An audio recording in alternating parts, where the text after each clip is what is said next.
আল্লাহর রহমতে আমরা এই যে এখন একটা সিজারিয়ান সেকশন করলাম, সি সেকশন, এবং সাথে স্প্রে করাইছি। ওনারা চাননি যেন পরে আর ইয়া হয়। টোটাল 6টা বাচ্চা হয়। এই যে এর চেঁচু করে, এই যে ওর নিঃশ্বাস নেওয়া হচ্ছে, এই যে এও আছে,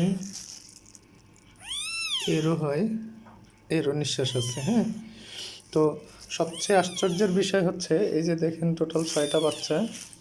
হ্যাঁ, এরা কিন্তু আল্লাহর মতো সুস্থ আছে। এই যে মাও সুস্থ আছে, দেখি এই যে ওর সেন্স চলে আসছে অনেকটা, ওই যে তার কাটার জায়গায়, এবং এখানে কসমেটিক সেলাই দেওয়া হয়েছে।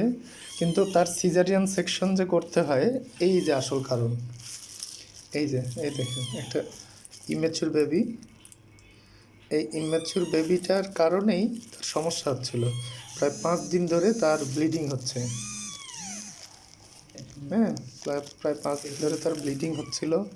হ্যাঁ, ওনারা আসলে নতুন বা ওনারা স্টুডেন্ট মানুষ বুঝতে পারেননি। পরে তখন এই যে আজকে নিয়ে আসেন, এই যে